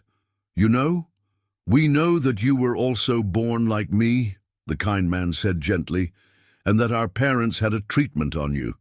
Rhett began to cry. I found that out 2 years ago when I was looking for documents for a loan. I found my original medical records. And how did you feel? Betrayed, confused. I spent my whole life feeling different, like something was missing, but I never knew what. When I discovered that I had a twin brother and that our parents chose to fix me while leaving you as you were, Ember saw the genuine pain in Rhett's eyes. Were you angry at them? I was, and envious of you. Envious of me. The kind man seemed confused. But you're intelligent, successful, and empty, Rhett finished. You have something that I lost in the treatment. You see the world with pure love, trust people, find joy in simple things. I see only numbers, competition, greed." The revelation struck everyone like lightning. The treatment had corrected Rhett's condition, but perhaps it had stolen something more precious, his ability to love unconditionally. "That's why you fell for Ember," Rhett said, looking at her. "You recognized in her the same purity that you have. And I wanted to destroy it, because it reminded me of what I had lost." Ember felt an unexpected compassion for Rhett. He wasn't just a greedy villain. He was a victim of an impossible decision that his parents had made decades ago. "What do you want from us now?" she asked. "Forgiveness," Rhett said simply. "And maybe you can teach me to feel the way you feel." The kind man reached across the table and touched Rhett's hand. "We can try, but it will take time." "I have time," Rhett said, looking around the prison. "And maybe, when I get out of here, I can be the brother our parents wanted me to be." When they left the jail, Ember and the kind man walked in silence to the car. Finally she asked, "Are you still angry at your parents?" He thought for a long moment. "No. They did the best they could in an impossible situation.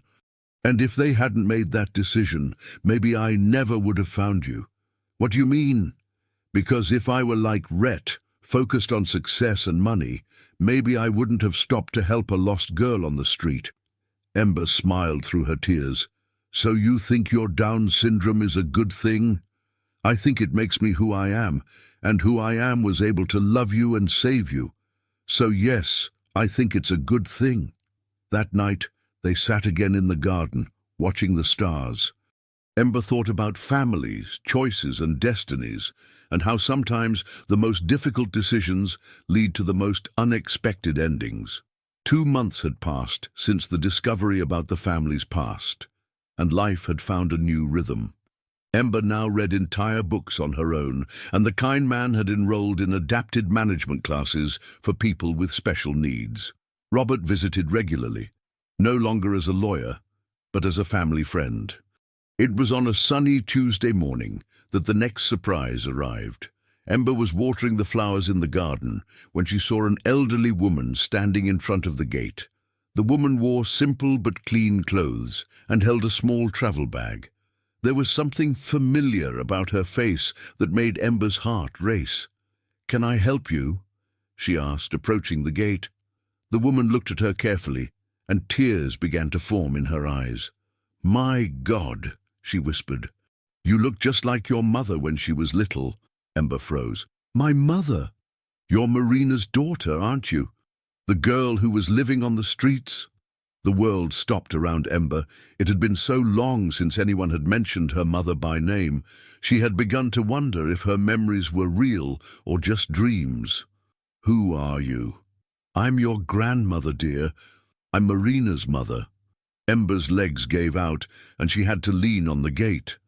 The kind man, who was in the garden watching a butterfly, ran to her when he saw her state. "What happened?" he asked worriedly. "This is my grandmother," Ember mumbled, still in shock. The elderly woman looked at the kind man with curiosity and kindness.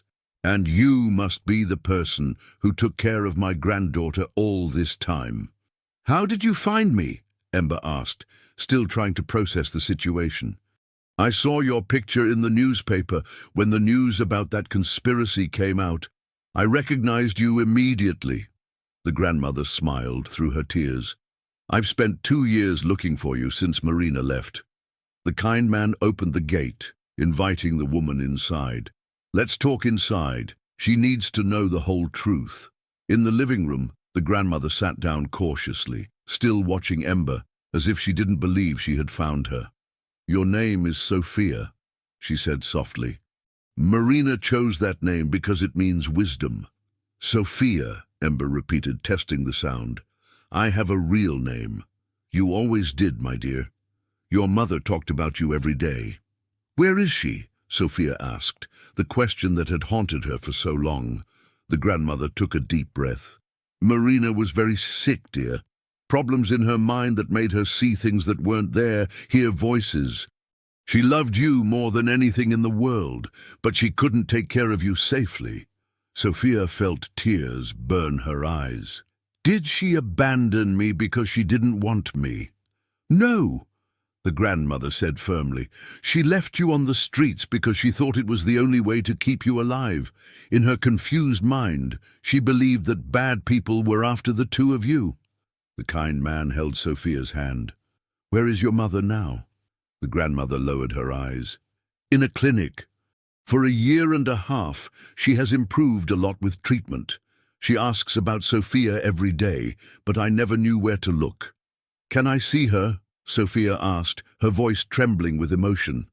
Of course you can. In fact, that's why I came. The doctors said that seeing you might be the last part of her healing. Sophia looked at the kind man, fear and hope fighting in her heart. What if she wants to take me away? Then we'll talk about what's best for you, he said gently. But I won't let anyone take you if you don't want to go. The grandmother watched the interaction between the two with interest. You love each other very much, don't you? He saved me, Sophia said simply, and I saved him. We're family. I can see that, the grandmother replied with a smile. And that makes me very happy, because it means that you were loved and cared for when I couldn't do it. 2 days later, they were in the car on the way to the clinic where Marina was admitted. Sophia wore her prettiest dress and had asked to take flowers from the mansion's garden. I'm nervous, she confessed to the kind man during the trip. I would be too, he said. But remember, you're not that scared child on the street anymore.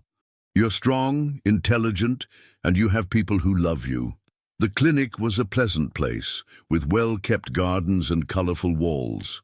The grandmother guided them through the corridors to an inner courtyard, where a thin woman was sitting in a rocking chair, looking at the sky. Sophia recognized her mother immediately, even though she was much thinner and had grey hair. It was the face she saw in her most precious memories. Marina, the grandmother called softly. I brought a special visitor for you. The woman turned, and when she saw Sophia, her face transformed completely. It was as if the sun had risen in her eyes. My little Sophia, she whispered, tears streaming down her face. You've grown so much, and you're so beautiful. Sophia ran to her and threw herself into her arms. The scent of her mother, even different, was still familiar and comforting. Mom, I've missed you every day, Sophia cried. I have too, my dear. I have too. They stayed embraced for long minutes. Years of separation melting away in the warmth of that reunion. The kind man watched from a distance, moved, but respecting the moment. Who's this kind man who came with you? Marina asked, noticing him. Sophia turned to him with a radiant smile. He's my heart father. He took care of me when you couldn't. Marina looked at the kind man with infinite gratitude. Thank you, she said simply. Thank you for taking care of my most precious treasure. It was a pleasure, he replied sincerely. She brought light to my life. During the following hours, Sophia told her mother about her life in the mansion, her reading lessons, the garden, and how she had helped solve a conspiracy. Marina listened to every word with fascination and pride. You've become such a brave girl, Marina said. Much braver than your mother ever was. You were brave too, Sophia insisted. You were brave enough to let me go when you thought it was best for me. It was then that Marina asked the question that everyone was waiting for. Do you want to come live with me when I get out of here? The doctors say I can be discharged in a few months. Sophia looked at the kind man, then at her mother, and finally at her grandmother. Can I ask something? Of course, dear. Why can't we be a big family? You, Grandma, me, and my heart father? The silence that followed was charged with possibilities. Marina looked at the kind man with renewed curiosity. Would you accept that? She asked. Share Sophia with us? If it's what she wants, and if it's best for her, yes, he replied without hesitation. Marina smiled, the first genuine smile that Sophia had seen on her face. Then maybe we can build something new together. A different family, but a family nonetheless. The grandmother spoke up. I have a small house near here. If you want, we can all live together. I would take care of Marina. You would take care of each other. Sophia looked around at all the people who loved her. For the first time in her life, she didn't have to choose between being loved by one person or another. She could have them all. I want that, she said firmly. I want all of you. That afternoon, as they drove home, Sophia couldn't stop smiling. She had discovered that she wasn't an orphan, that she had a mother who loved her, and a grandmother who had been looking for her. But even better, she wouldn't have to give up the family she had built with the kind man. Are you happy? He asked. I am, she replied, but I'm also happy that you're going to continue being my father. Forever, he promised. Nothing in the world can change that. As they watched the sunset through the car window, Sophia thought about how her life had changed. From a lost child on the streets, she had become the center of a large and loving family. But there was still one last surprise waiting for her, a discovery that would make her story even more extraordinary. A week after the reunion with her mother and grandmother, Sophia was organizing her drawings when she found something strange at the bottom of her drawer. It was a yellowed piece of paper that she didn't remember putting there, with a handwriting that seemed familiar but she couldn't identify. What's this? She murmured, carefully unfolding the paper. It was a birth certificate, but it wasn't hers.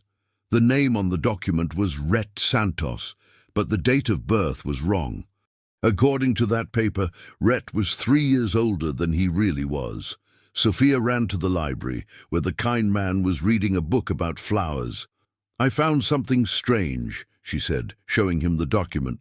He looked at the paper in confusion. Where did you find this? In my drawer, but I didn't put it there. Robert was visiting that day, reviewing some final documents regarding the dissolution of the conspiracy. When Sophia showed him the certificate, his expression turned grave. This can't be right, he said, comparing it with other documents. According to all the records we have, you were born on the same day. Then why does this certificate say Rhett is older? Robert examined the document more closely. This certificate is fake, or rather, it's an altered version of the original. But why? It was then a familiar voice answered from behind them. Because I'm not really your brother. Everyone turned to see Rhett standing in the library doorway.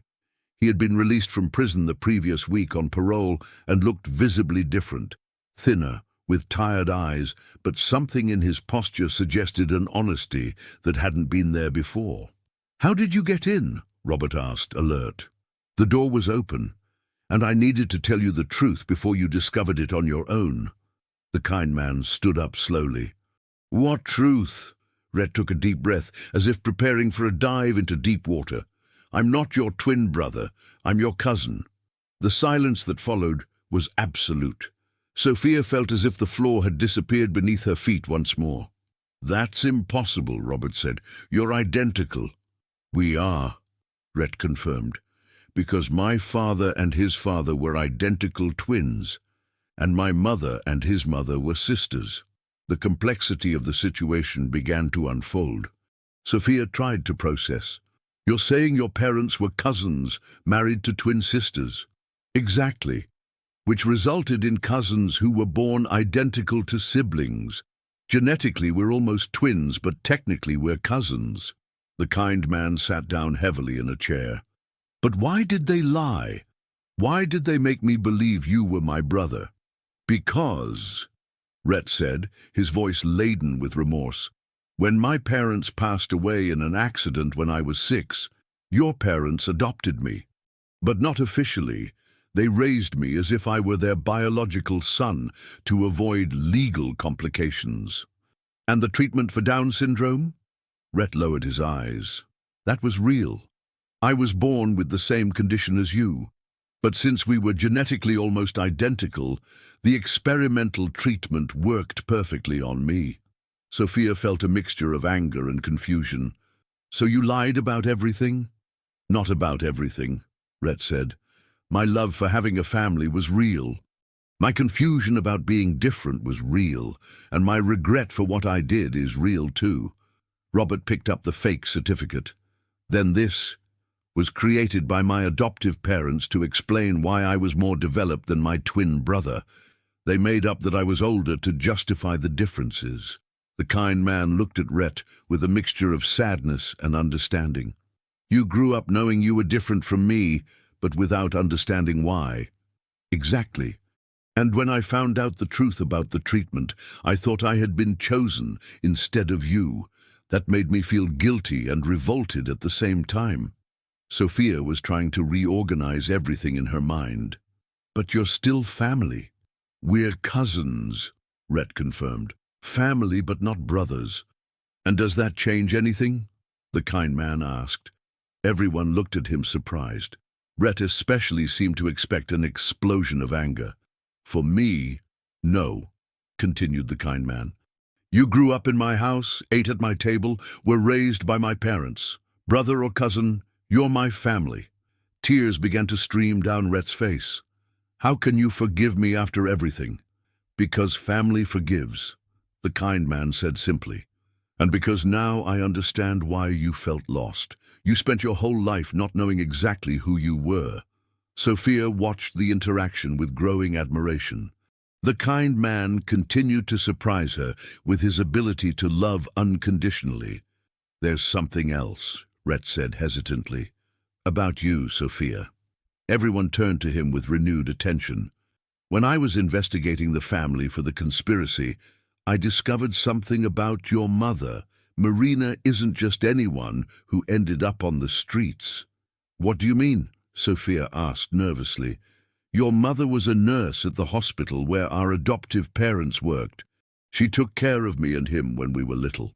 The world stopped again. Sophia looked at the kind man, then at Rhett. You knew me when I was a baby? Apparently, yes, said Rhett. Marina worked in the pediatric ward. According to the records I found, she took especially good care of my cousin here because she saw something special in him. The kind man stood up slowly. You're saying Sophia and I knew each other before? Not only knew each other, Rhett said, she protected you when you were little. There are medical reports saying that Marina always came back to check if you were okay, even when it wasn't her shift. Sophia felt something strange and warm spreading through her chest. That's why I felt a connection with you from the first moment. And that's why I knew immediately that you were special, said the kind man, tears in his eyes. My soul remembered you. Robert shook his head in admiration. That explains a lot, the way you connected instantly, how she protected you even though she was so small. And why my mother always talked about a special boy she cared for, Sophia murmured, vague memories beginning to make sense. Rhett observed the realization on both their faces. When Marina got sick and lost her job, she took you away because she was afraid something would happen to you at the hospital. In her confused mind, she believed she needed to protect you from the same people she thought wanted to hurt the boy she cared for. She was trying to protect me, Sophia whispered, and ended up taking me away from the person who could help me the most. But fate brought you back together, said the kind man, holding her hand. After all these years, we found each other again. Sophia looked around the library at all the people she now knew were part of her story in ways she had never imagined. Rhett, who had been cared for by her mother, Robert, who had fought for her family, and especially the kind man, who had been protected by her mother years ago and now protected her. We're all connected, she said in awe. Since forever. We are, agreed Rhett. And maybe that was the lesson I needed to learn. That family isn't about blood or genes or medical treatments. It's about love, protection, and choice. That afternoon, they called Sophia's grandmother to tell her the discoveries. Marina, who now visited the mansion regularly as part of her treatment, heard everything with tears in her eyes. I always knew Sophia would find her way back to where she belonged, she said. My mother's heart knew she would be safe with you. As they watched the sunset in the garden, Sophia thought about how all the pieces of her life finally fit together. It wasn't just a family that had formed by chance. It was a family that had been destined From the beginning, separated by difficult circumstances, but reunited by love and courage. The last revelation was yet to come, but Sophia already knew that, regardless of what they discovered, nothing could break the bonds they had forged. They were more than family. They were souls who had met, lost each other, and found each other again, creating something stronger than any adversity. 6 months after all the revelations, the mansion had transformed into the true home it was always meant to be. Marina had been discharged from the clinic and now lived in a small house on the property, along with Sophia's grandmother. Rhett visited weekly, participating in family therapy and working honestly in a small engineering firm that Robert had helped him get. But it was on a golden spring morning that the last and most extraordinary surprise awaited them. Sophia, now fully 5 years old and reading advanced books, was in the garden helping the kind man plant new flowers when Robert arrived with an expression that mixed emotion and disbelief. "I need to tell you something unbelievable," he said, carrying a thick folder of documents. "What did you discover now?" Sophia asked, already accustomed to the surprises that life continued to bring. "You remember those medical records we found?" "Well, I decided to investigate the family further, especially after discovering the connections with Marina." The kind man approached, wiping the dirt from his hands. "And what did you find?" Robert opened the folder with careful reverence. "Sophia's biological father." The silence that followed was charged with expectation. Sophia felt her heart race.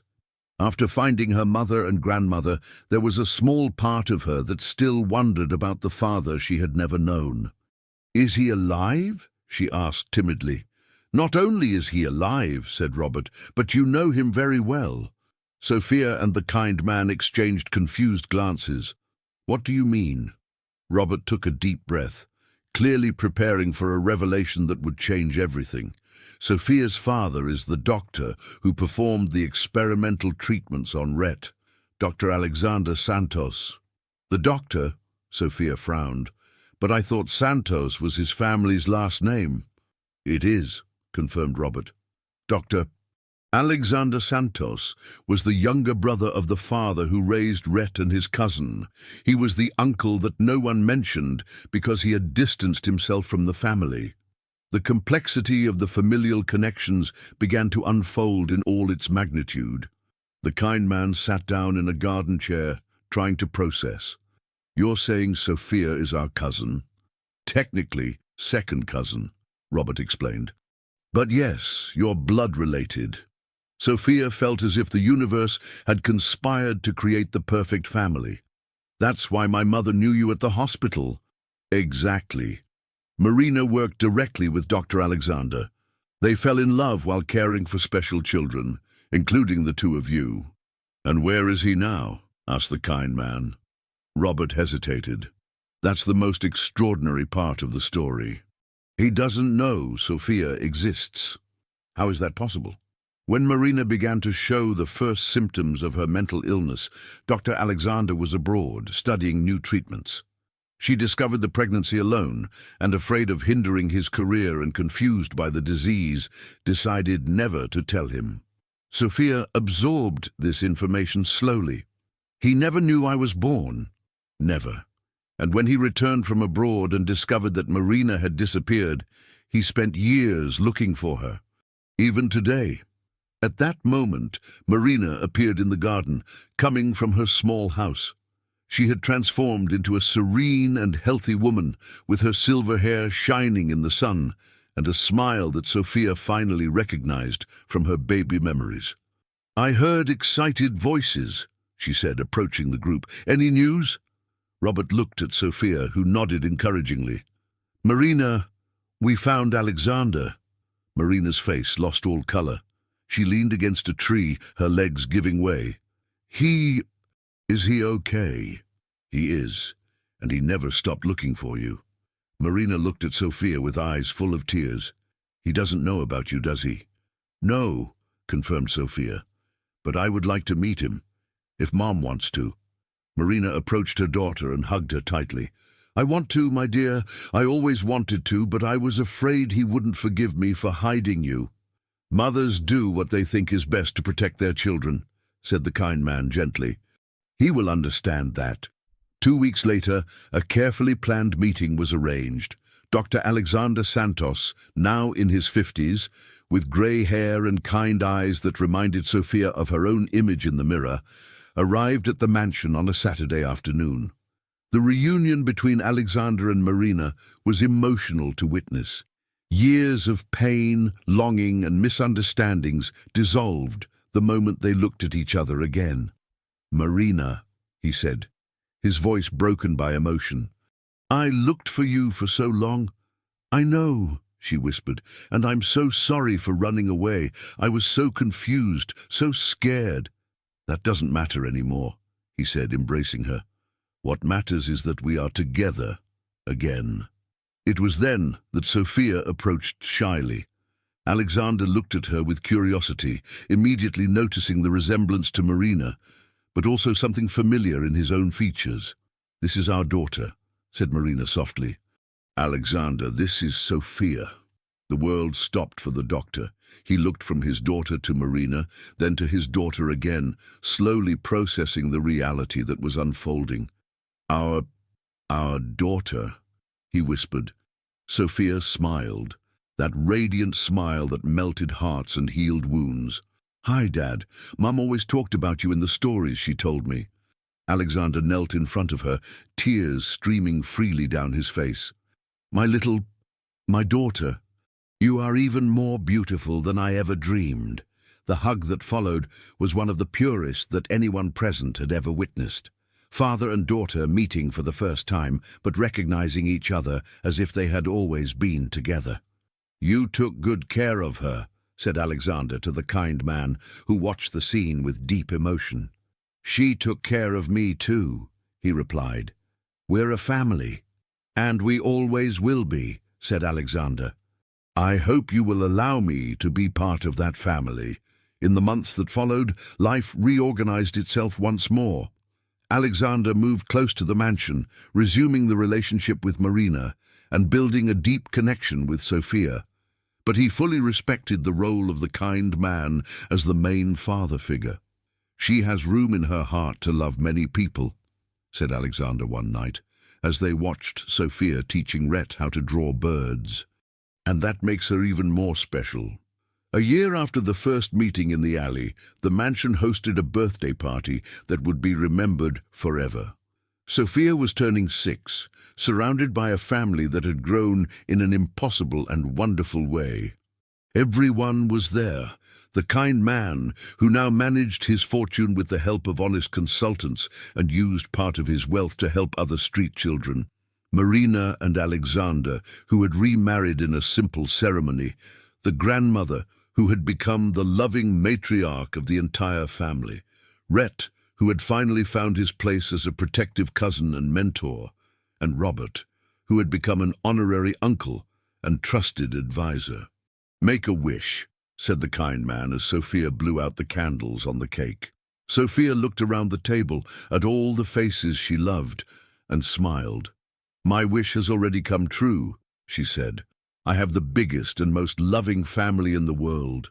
As everyone clapped and laughed, Sophia thought about the incredible journey that had brought her there. From a lost girl on the streets to a child surrounded by unconditional love. From an orphan to someone who had more fathers, mothers, grandmothers, and uncles than she could count. But more than that, she had learned that family is not defined by blood or circumstances, but by love, choice, and the determination to protect each other.